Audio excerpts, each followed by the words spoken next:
musique sénégalaise. Alors, je ne sais que quand on voit sa trajectoire et par rapport aux paroles qu'il a développées à travers ses 1001 chansons, on se rendra compte qu'au-delà du poète qu'il était, il était un fin éducateur, il était un fin compositeur, il était un artiste complet d'une dimension extraordinaire.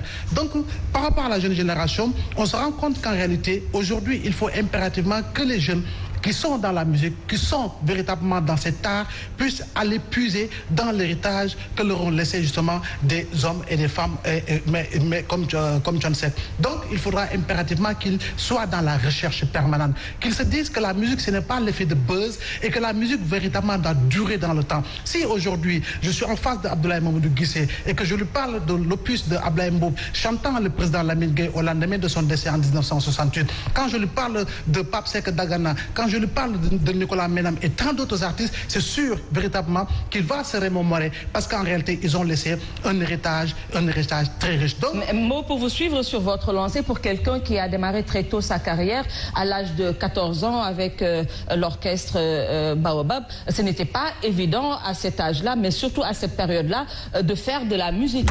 Oui, c'était pas du tout évident parce qu'il fallait de la qualité. Quand on regarde justement l'histoire racontée par des ténors de la musique tels que Youssou Ndour, tels que Baba Mal ou encore Ismaël Lô, avec le vieux Ibra Kassé au niveau de Rebeuss, qui était véritablement un fin encadreur, un fin compositeur par rapport justement à ces jeunes talents, il fallait impérativement que l'on puisse s'imposer. Parce que la voix seulement ne suffisait pas. On pouvait avoir une belle voix et ne pas savoir véritablement respecter l'ordre de la chanson. Parce qu'en réalité, il ne s'agit pas de dire je maîtrise justement l'instrument par rapport justement à la composition due au solfège, l'instrument par rapport justement à la composition des notes musicales, mais il fallait impérativement avoir la voix, il fallait impérativement avoir la parole, mais il fallait impérativement savoir pénétrer les âmes, parce que comme disait le président Senghor, le rythme c'est un choc vibratoire qui à travers les sens pénètre les racines de l'âme, et Thione Seck véritablement nous a fait rêver, et tant d'autres artistes. Ma foi, il est impératif que la jeune génération se disent que je dois être Thione Seck, je dois être Youssou Ndour, je dois être Abdoulaye Mboup, je dois être etc. Mais pour cela, il faudra impérativement miser sur la qualité et non pas la quantité. Alors Abdoulaye Guissé, Thione Seck, je le disais tantôt, qui a commencé très jeune sa carrière musicale à l'âge de 14 ans à l'orchestre Baobab. Est-ce que sa constance que le chef de l'État a saluée hier ne vient pas quelque part du fait qu'il a eu une bonne formation? Bon, merci Evelyne, merci Abdoulaye. Moi, je pense que après les propos liminaires de vous deux, il n'est pas facile quand même de parler après vous, compte tenu que à ce que je viens de voir, M. Mbow quand même a campé le décor. Bon, Thione Seck, vous savez, moi, il m'est très difficile de parler de Thione sans passion, parce que au-delà des discours, au-delà des slogans que certains musiciens ou bien certains créateurs proposent à la face des populations ou bien des citoyens, mais Thione Seck, moi, je dirais que c'est un rebelle. C'est un rebelle, c'est quelqu'un qui a su révolutionner la culture sénégalaise. Comment? Voilà, je vais en arriver là. Vous savez, Thione Seck a trouvé la musique sénégalaise dans un carcan. La musique sénégalaise était ruralisée, c'est-à-dire c'était une musique de prêt-à-porter, difficile à transporter. Et il y avait également les sonorités cubaines également en cette période-là. Non, là, c'est par rapport du temps de la colonisation cubaine. Parce que nous avons eu notre indépendance avec l'avènement du mbalax. Auparavant, c'était la musique cubaine qui était là, qui dominait à l'image du colonisateur français qui colonisait le Sénégal. On parlait le français, mais aussi on empruntait la musique cubaine qui était notre musique référentielle. Maintenant, avec l'avènement l'introduction du tam-tam, du tambour et du tama, grâce à Thione Seck, Ouza Diallo, grâce à ces sommités, que le Sénégal a retrouvé son identité culturelle. Mais cette identité, quelque part, reste confrontée à une absence de volonté politique, quand même, pour créer des mécanismes novateur, capable de prendre en charge les différents acteurs en quête de nouvelles orientations pour vivre pleinement leur art. Mais on a assisté à des échappées belles malgré qu'il n'y ait pas eu cet accompagnement des dirigeants. Non, il y a eu des échappées belles, mais en termes de culture, comme nous l'a appris Thione Seck, c'est pas une question de tâtonnement. On ne tâtonne pas en culture. C'est-à-dire que Thione Seck avait inscrit en lettres d'or l'histoire de la musique sénégalaise. Et pour vous donner des exemples, au moment où d'autres artistes avaient quand même l'attraction pour l'argent, pour le gain, en ce moment, Thione Seck s'était retranché dans le temple du savoir, de l'éducation, mais aussi de la formation. C'est pour cela que, sur le plan social, ce qu'il a fait avec notamment son projet CEDEAO, oui, nous allons revenir au cours de l'émission. Ce qu'il a fait, moi je vous dis, ce qu'il a fait, même un État ne peut pas le faire en matière de culture, de politique culturelle. Thione Seck a révolutionné, il a parachevé, avant de partir, il a parachevé la révolution culturelle entamée après l'avènement d'Imbalax.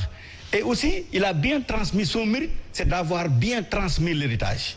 Aujourd'hui, Thione Seck a créé plus de 680 ou bien 1000 Wally Seck à travers le Sénégal et la sous-région. Mais pourquoi comparer Thione Seck aujourd'hui à quelqu'un ou bien à un créateur? Mais ils sont incomparables.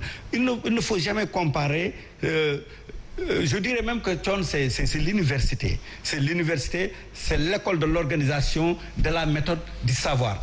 Thione, vous savez, si le poète président Léopold Sédar Senghor a eu le mérite de définir la culture comme étant axée par le triptyque organisation, méthode et humilité, c'est parce que des personnalités comme Thione Seck, des créateurs comme Thione Seck ont aussi exploité ça. Aujourd'hui, vous parcourez le paysage musical sénégalais, mais vous voyez peu d'artistes qui s'organisent à l'image de Thione Seck. Sur le plan de l'écriture, il a donné une nouvelle écriture musicale à la musique sénégalaise, Thione Seck.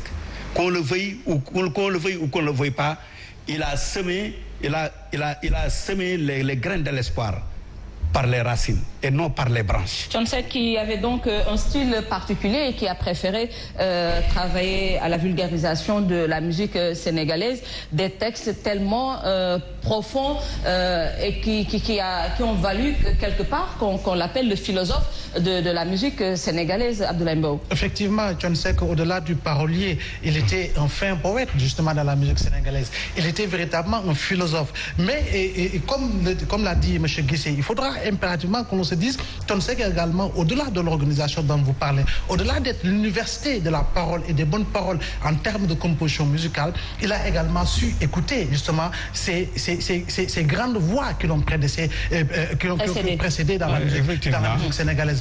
Quand nous organisions au Sénégal le premier festival des arts nègres en 1966, Thione Seck n'avait que 11 ans. Mais à l'époque, il faut se souvenir qu'il y avait également de grands batteurs de tam-tam tels que Doudou Ndiaye Rose. Celui-là que Joséphine Baker avait dit, vous avez véritablement devant vous l'horizon parce que vous l'atteindrez étant donné que vous êtes très talentueux. Donc, si on voit aujourd'hui ces grands compositeurs, mais également ces grandes voix qui ont été les aînés justement de Thione Seck, on se dit qu'en réalité Thione Seck, il a su puiser véritablement du passé pour pouvoir se construire justement un présent et un avenir véritablement merveilleux en termes de composition musicale. Il ne faudrait pas, surtout par rapport à Thione Seck, que l'on ait honte d'aller revisiter justement les autres sonorités à travers le monde. Si on se rappelle de son opus Diaga, il est parti chercher des sonorités véritablement que l'on connaît justement en Afrique centrale. À un moment donné aux États-Unis, la musique... Permettez-moi sur ce point-là d'introduire en même temps Moussa Fandiaï, qui est le secrétaire général de l'association des managers d'artistes. Moussa Guissé disait tantôt que Thione Seck a beaucoup travaillé sur la modernisation, a beaucoup travaillé à la modernisation modernisation de la musique traditionnelle sénégalaise.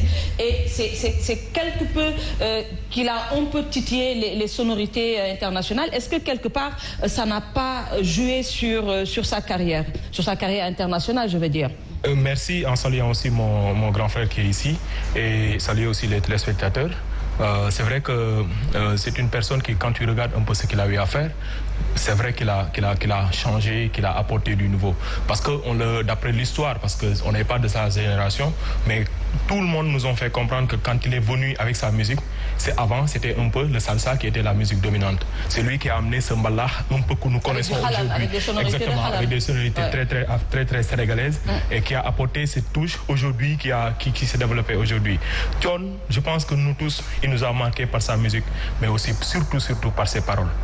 Aujourd'hui, si tout le monde dit que Waibi cette chanson n'est pas truc, c'est parce que la plupart du temps, les gens ont forcément ce besoin d'avoir des chansons qui parlent de quelque chose et qui laissent des traces. Mais qu'est-ce qui fait que, malgré cette notoriété qu'on lui connaît au niveau national, au plan international, malgré qu'il ait eu au moins 3 disques d'or, mais sa percée au niveau international, c'est pas allé très loin en fait. Non, moi je pense qu'il est allé très loin. Vous savez, il y a quelque chose ça c'est un peu dans l'administration. Il y a des artistes qui font le choix de faire une communication sur leur personne et sur leur plan de carrière dans une optique de gagner un peu du terrain un peu partout dans le monde. Il y a des artistes qui font leur carrière juste en s'arrêtant à leur production. Il y en a. On en a connu même dans le plan international. Il n'y avait pas que Michael Jackson qui a marqué les États-Unis. Mais il y a d'autres artistes qui sont totalement respectés jusqu'à aujourd'hui au même titre que Michael. Mais leur choix artistique, c'était pas ça.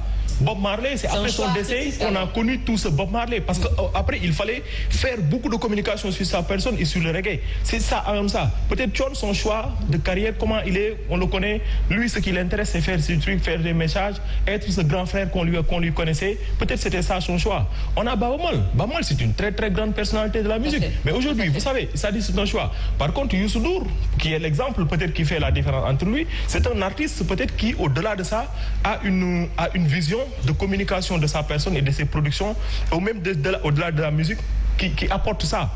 Pour moi, Thione, parce que dans tous les pays, quand nous, on va voir les communautés sénégalaises, africaines qu'on connaît, on les connaît. Peut-être pas au même titre que Youssou N'Dour, mais on les connaît. Donc maintenant, c'est un choix artistique. Pour moi, c'est quelqu'un qu'on connaît aujourd'hui. Ce qui le montre, hier, vraiment, tout le monde s'est senti encore beaucoup plus meurtri après tous ces témoignages qu'on a entendus. Pourquoi? Parce qu'il y avait ça que les gens ignoraient de lui. Il y a des choses hier que les gens ont su de lui qu'on ignorait. Peut-être nous qui sommes très réguliers dans ce milieu, on savait, mais il y a beaucoup de gens chez nous qui ont découvert notre Thione qui n'avait rien à voir que le Thione qu'on connaissait ici. Alors, Guissé, Thione Ballago Seck, un musicien, un artiste, compositeur, mais également un éducateur à travers la profondeur de ses textes. Bon, je vais quand même un peu intervenir là où vous venez de dire tout de suite que malgré ses disques d'or, Thione Seck n'a pas brillé sur le plan international. Moi, ça, je dis que c'est une absence de culture musicale. C'est-à-dire que dire Thione Seck n'a pas une carrière internationale à l'image de ce que vous appelez une carrière brillante. Vous savez, Thione Seck, il est le seul artiste à avoir décroché un prix, un disque d'or de la part de la famille de Michael Jackson. Tout à fait. Maintenant, et ça, vous savez, les Sénégalais n'en parlent pas. Pourquoi?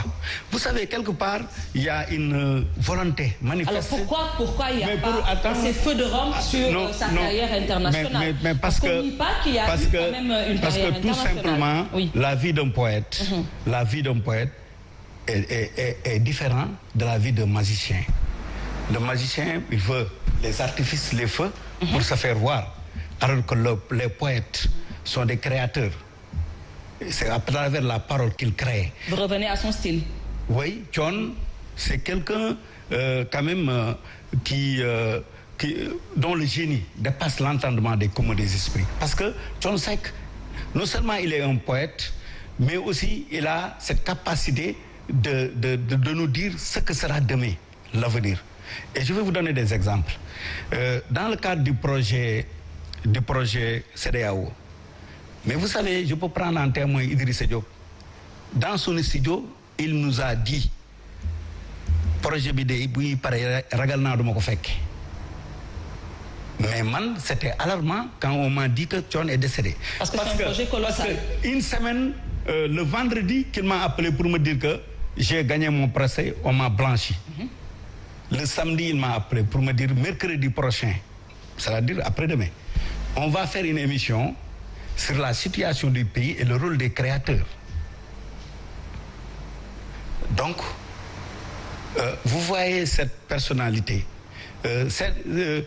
Aussi, il a cette capacité de quand même d'affronter la vérité, de faire face à la vérité. C'est ça la marque fabrique des créateurs. Un créateur n'a pas peur d'avoir des rapports d'essence, de confrontation, de point de vue. Monsieur Guissé, revenons à la profondeur de ces textes, oui. En comparaison avec la jeune génération, parce qu'on parle également du legs qu'il laisse à la jeune génération. Je le disais tantôt, Thione Seck, c'est un parolier, un artiste musicien, mais c'est également un éducateur à travers la profondeur de ces textes, parce qu'on se retrouve dans les différents textes qu'il aborde, dans les différentes thématiques qu'il aborde dans ces différentes chansons. Oui, effectivement, quand j'ai entendu Baaba Maal dire que c'est Thione qui m'a appris à faire de la musique moderne, mais j'ai applaudi parce que tout simplement, c'est une façon de dire à cette nouvelle génération qui n'aspire qu'à avoir le buzz, alors que le buzz, c'est à l'image de la mode. Quand on parle de mode, on parle de démodé. Alors que Thione a cette capacité avec ses paroles, son art d'écrire, il a cette capacité de fixer ses écrits dans le temps et dans l'espace. C'est pour cela qu'il me disait, l'écriture reste, la parole s'envole. Donc il faut que les artistes écrivent. Maintenant, la preuve, c'est qu'aujourd'hui, Thione peut avoir un prix Nobel de littérature en tant que poète, musicien. Dès l'entame de l'émission, vous l'avez présenté comme un auteur-compositeur seulement. Mais je voulais me retirer parce que Thione Seck n'est pas un auteur-compositeur seulement. Mais Thione Seck, c'est un poète. Il faut oser le dire. Et la première forme musicale, c'est la poésie. C'est la première forme musicale. Aujourd'hui, les grands, dans la mythologie grecque, ceux qui faisaient la musique, ce sont les poètes. Aujourd'hui, si Thione était né dans la Grèce antique, il serait parmi les plus grands musiciens de la Grèce antique. Mais malheureusement, nous sommes dans un pays où le mérite, on ne voit pas le mérite. On est dans un pays, entre guillemets, et je m'excuse, de complexés. Des gens qui sont complexés de voir la vérité en face, de pouvoir juger et jauger. C'est ça le problème de la culture au Sénégal. Aujourd'hui, un peuple de Léopold Sédar Senghor, un peuple de David Diop, un peuple de Cheikh Anta Diop, un peuple de tant d'autres, Amadou Lamine Sall. Mais imaginez qu'on puisse prendre comme référence mais des gens qui ne font que l'apologie de la médiocrité pour en faire des exemples, des références. Moi je dis non. Il faut rendre à César ce qui appartient à César. C'est ça mon cri, c'est ça qui m'a fait venir dans vos locaux. Thione Seck il mérite un hommage national, Thione Seck. À l'image, non attends, je termine. Oui. À l'image de ce que Johnny Hallyday a eu à Paris. Vous comprenez? Et que désormais, je vous le dis ici dans vos antennes, que nous, au niveau de l'Observatoire de la musique et des arts du Sénégal, nous allons prendre en main le combat pour restaurer cette dignité de l'artiste. C'est-à-dire qu'on doit restaurer la dignité de Thione Seck. On l'a torturé, on a bafouillé sa dignité, rien que pour se frayer des passes du chemin et pour se mettre au grand soleil. Mais malheureusement, c'est peine perdue parce qu'on ne peut pas tuer un artiste. C'est maintenant, oui. Evelyne, oui. Je veux vous dire aussi une chose. C'est aujourd'hui, quand Thione Seck est parti, c'est aujourd'hui véritablement qu'on commence sa véritable vie. Tout à fait. Monsieur Guissé qui ne va pas nous quitter, qui va rester jusqu'à la fin de l'émission parce qu'on n'a pas encore fini de parler des différentes facettes de la vie de Thione Ballago. À ce niveau, par rapport justement au buzz, parce que Moustapha, c'est un manager. Oui, Moustapha, j'ai oublié de le saluer aussi, hein, mon frère Moustapha. Mes respects. Guissé parlant de rendre à César ce qui appartient à César. Vivre le buzz dans la musique, pour moi, c'est reprendre Clémenceau, qui disait à Félix Faure après sa mort, tu as choisi choisi de vivre César et tu es mort en Pompée. C'est aussi simple que cela. C'est ça, en fait, la perception que l'on peut avoir du buzz musical. Parce que quand on va dans les grandes chaînes de musique à travers le monde, telles que Trace, aujourd'hui, la playlist des musiques sénégalaises, pratiquement n'y figure pas. Mais est-ce que quelque part, la jeune génération n'est pas tributaire de cette évolution de la musique avec la digitalisation? Oui, d'accord. On s'adapte aux réalités de la musique. On s'adapte aux technologies de la musique. Mais vous savez, l'artiste, c'est un vendeur de rêves. Le rêve, on doit le vendre. Mais vendre le rêve, au-delà justement de la composition musicale, c'est le contenu justement des propos que l'on chante. C'est, autrement dit, la parole qui est chantée. La parole doit même souvent être prémonitoire, compte tenu justement de l'œuvre de Thione Seck qui nous a montré que ce qu'il a chanté il y a 10 ans, il y a 20 ans, on l'a vécu récemment. On peut le vivre d'ici 3 ans, d'ici 5 ans. C'est ça, en fait, les grosses œuvres dans le monde de la musique. Quand on voit également des artistes de sa génération, tels que Youssou N'Dour, tels que Baaba Maal, quelque part, ce que disait Moustapha, c'est la perception que l'on peut avoir de l'industrie musicale. Parce qu'il y a de très grands artistes qui ont choisi très tôt d'aller véritablement à l'assaut du monde, justement, de la musique. On a vu Youssou N'Dour, après l'Étoile de Dakar, à la création du Super Étoile de Dakar, Youssou N'Dour est véritablement allé très tôt à l'assaut du monde. Alors que Thione Seck, il était enclin véritablement dans des racines fortes par rapport à la culture et à la tradition sénégalaise, mais également à la tradition africaine. Donc, si on voit même dans l'organisation de concerts, c'était exceptionnel que l'on parle justement de concerts organisés par Thione Seck. C'est vous dire qu'en réalité, par rapport à la perception qu'il avait de la musique, par rapport à la perception qu'il avait justement de l'avoir que pouvait lui procurer sa musique, il pouvait devenir depuis les années 80 multimilliardaire, mais il a choisi une autre voie, la voie justement de l'éducation, la voie de la sagesse en termes clairs. Donc, ce n'est pas justement une faute professionnelle, bien au contraire, c'est véritablement une démarche. C'est un choix. C'est un choix.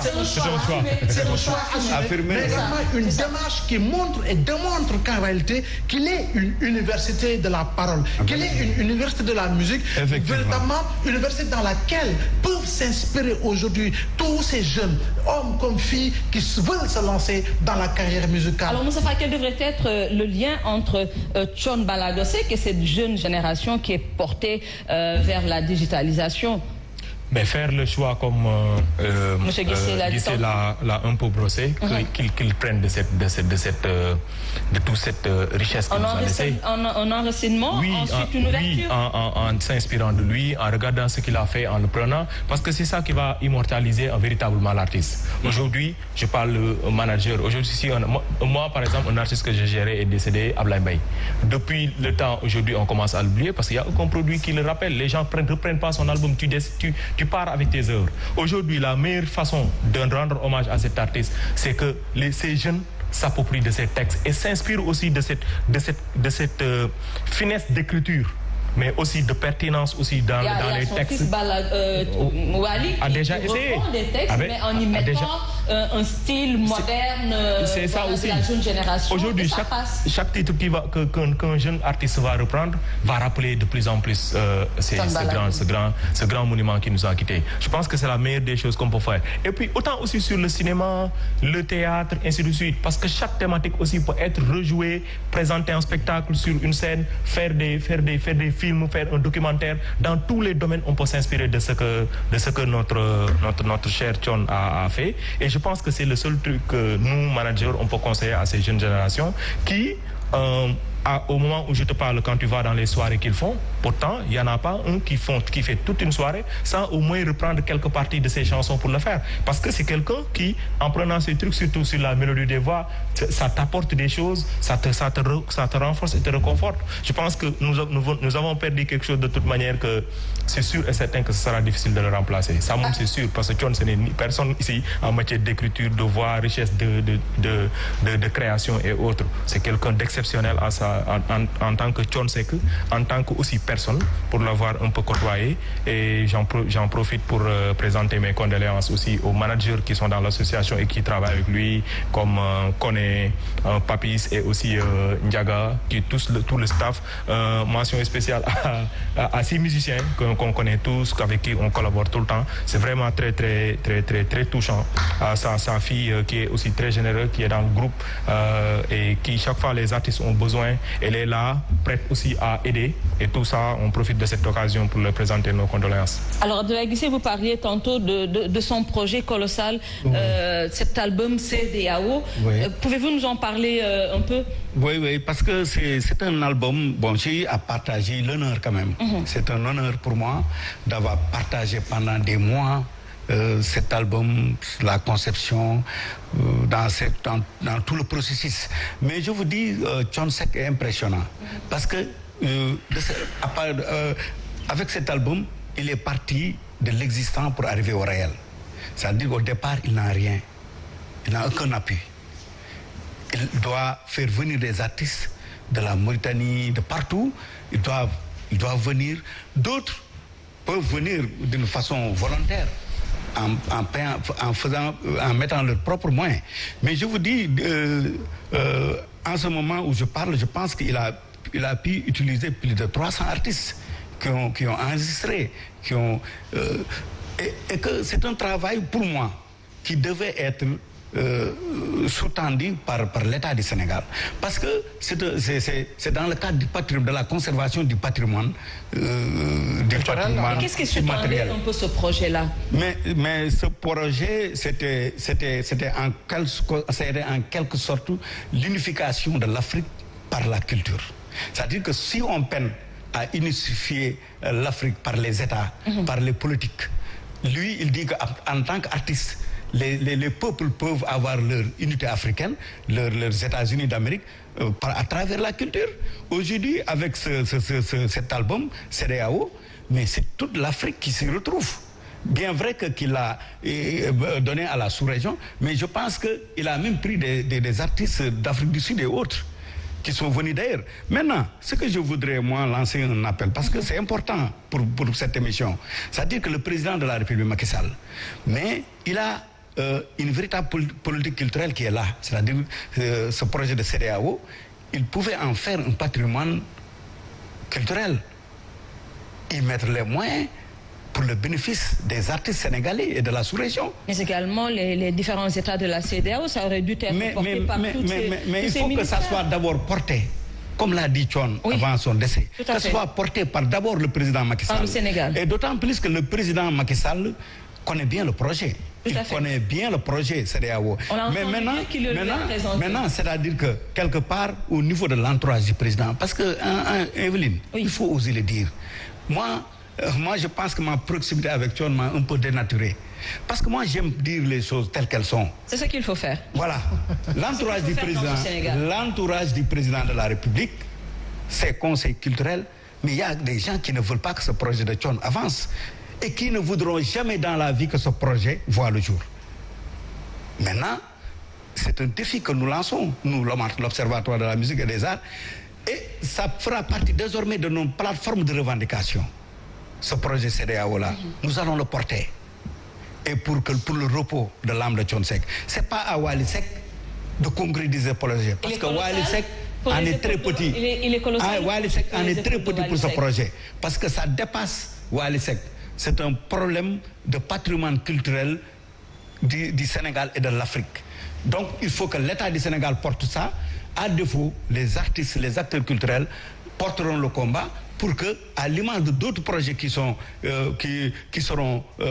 mis ici au Sénégal, comme le musée des civilisations qui a été déjà fait, la place du souvenir et autres, mais il y a d'autres projets qui sont envisagés, comme le mémorial de Corée. Mais pourquoi pas, sur le plan musical, ce projet, mais d'une grandeur nature sans précédent, c'est inimaginable. Mais qu'est-ce que vous allez faire concrètement pour porter ce projet-là, pour porter le plaidoyer à l'endroit mais Evelyne, peut-être vous ignorez. Non, mais attends, je vais en profiter. Oui. Vous savez, si on avait un bon ministère de la Culture, parce qu'un ministre de la Culture, c'est un ministre qui transforme la vision du président de la République.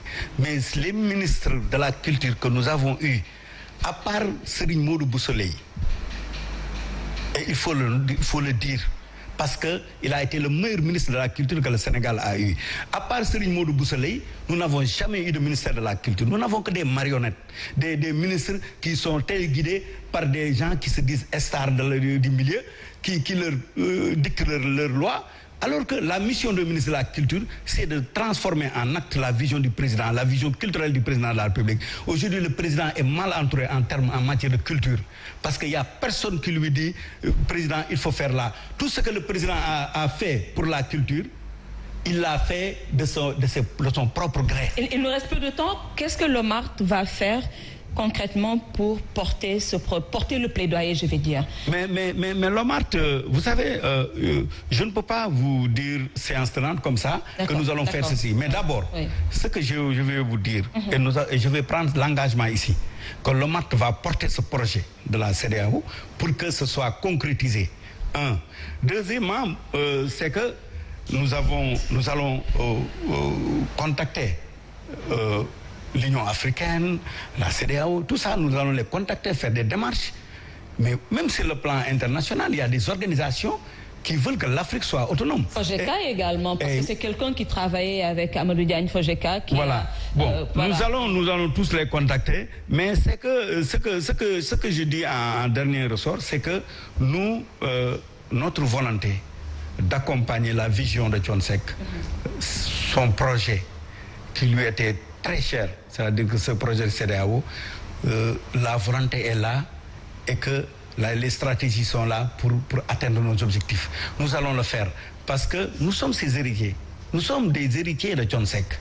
Thione Seck n'a pas d'héritier seulement à Wally Seck et autres. Il a des héritiers qui sont là, qui se nomment Diop, qui se nomment Aïdara, qui se nomment Guissé, qui se nomment autres. Donc, je vous dis que je rassure les hommes de culture et les sympathisants de la culture et que les gens qui tiennent à la culture sénégalaise africaine, que l'œuvre de Thione Seck ne sera pas vaine et qu'il n'y a personne qui pourra rendre cette œuvre vaine. Et que pour restaurer cette dignité aussi de l'artiste, du poète, nous devons lui rendre un grand hommage. C'est la nation sénégalaise. Le président Macky Sall en personne doit rendre un hommage vibrant à Thione Seck ici au Sénégal. Tout à fait, M. Guissé. Alors, Abdoulaye Mbow, comme vient de le dire, M. Guissé, le legs de Thione Seck doit transcender les barrières financières. C'est un projet qui doit être porté par les États de la CEDEAO, à commencer par le Sénégal. Oui, quand on parle de la CEDEAO, naturellement, il faudra que ça transcende la personne de Thione Seck, mais également de ses plus proches collaborateurs. C'est à ce niveau que des organisations comme l'OMART et tant d'autres organisations doivent également transcender leur organisation pour aller à la rencontre des organisations culturelles qui se trouvent au Mali, qui se trouvent au Burkina, qui se trouvent un peu partout dans la CEDEAO pour effectivement échanger avec elles. Mais d'abord une jonction de toutes ces associations au niveau national. Oui, au niveau national, mais également aller véritablement vers la sous-région. Nous voudrions véritablement, à travers cet opus, revivre justement les sonorités du Wassadou, revivre les sonorités de la rumba, du Wachacha, etc., mais également de l'héritage afro-caribéen, parce qu'il faut le dire, on est collé à cet héritage compte tenu du fait qu'avant les indépendances, nous étions traversés par cette culture révolutionnaire que l'on voyait dans d'autres États à travers des personnalités comme le Che Guevara. On ne peut pas nous en dissocier. Il faudra impérativement que vous travailliez à ce que la culture africaine revienne au premier plan à travers la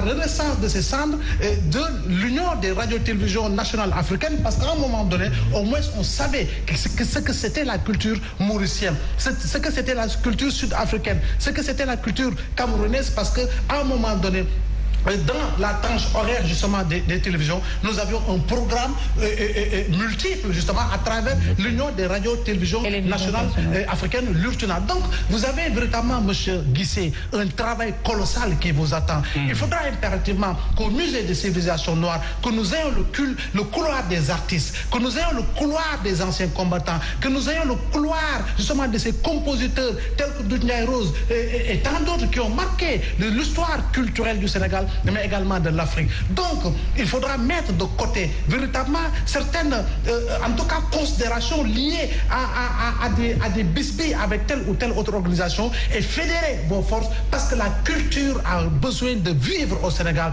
On ne peut pas parler de développement sans culture. La culture est le moteur, le vecteur de tout développement. Donc, ma foi, l'œuvre de Thione Seck est là, mais également, il y a d'autres œuvres laissées par de dignes fils du Sénégal, de dignes filles du Sénégal qui ont marqué énormément de générations et qui continuent de marquer ces générations parce que leur musique était une musique de rêve, une musique de recherche, mais également une musique de pertinence, d'objectivité, pour ne pas dire une musique tout simplement de qualité.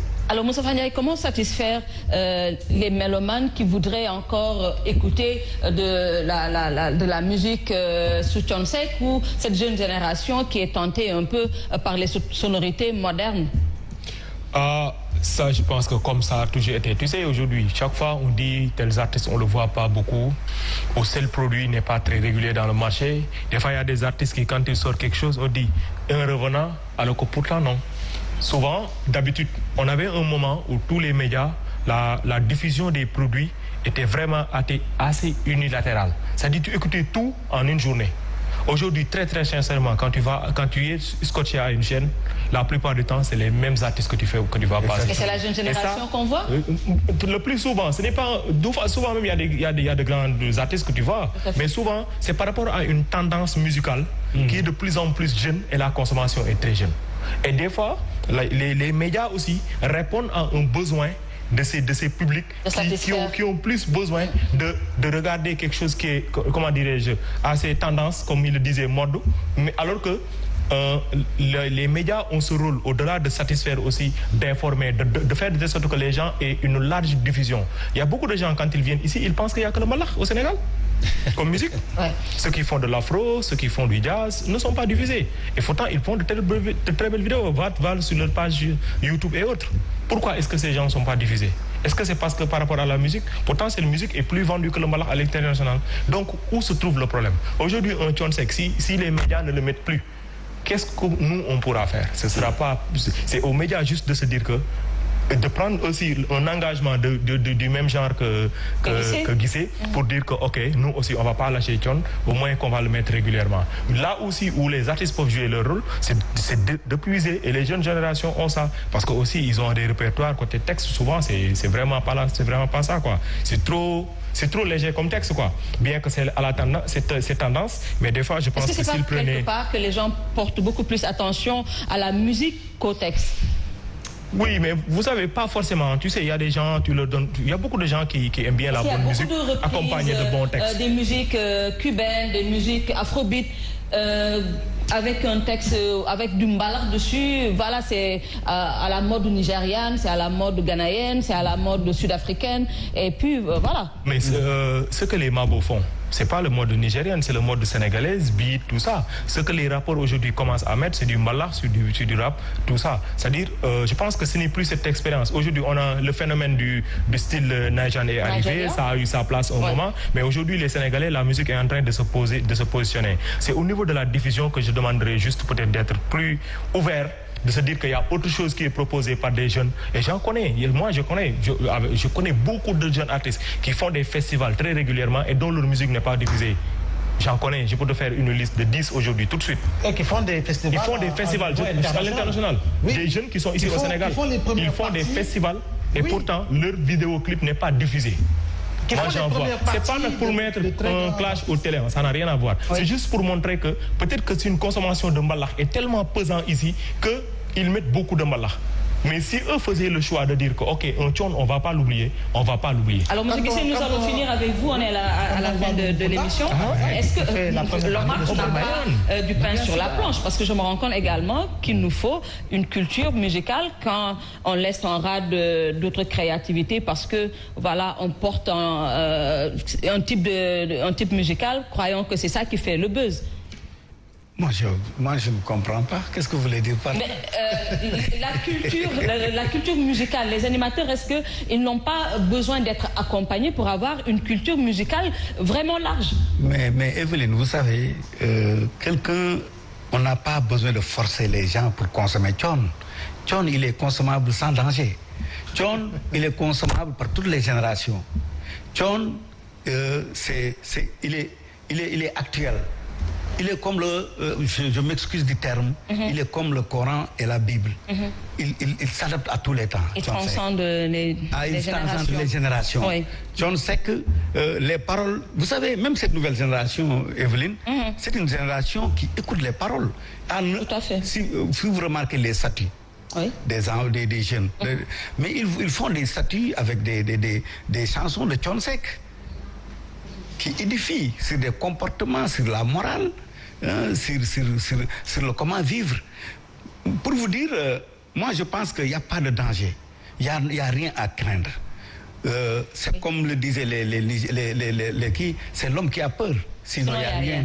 Tout à fait. Il n'y a rien, n'aie pas peur. Je dis que Thione est global avant même la globalisation.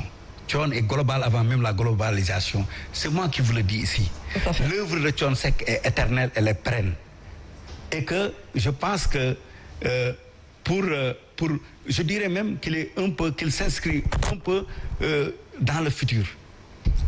Il est un peu en avance de 2 ou 3 générations sur nous, l'œuvre de Thione Seck. Aujourd'hui, supposons vous parlez aujourd'hui de Ndiaga Mbaye. Mais moi je dis Ndiaga Mbaye, on ne peut même pas comparer Ndiaga Mbaye à Thione Seck. Pour vous dire combien Thione Seck est projeté vers on est à la fin de l'émission. Voilà. Donc c'est pour cela que je voulais vraiment vous dire, Evelyne, n'ayez pas peur. Thione Seck, c'est un patrimoine culturel immortel. Personne ne peut effacer désormais Thione Seck dans l'histoire musicale. Il a apporté une nouvelle écriture musicale dans la musique sénégalaise et rien ne peut l'effacer. Voilà. Evelyne en culture syllabaire. Hein? Tout à fait. Tout à fait. Mais, à 5 secondes.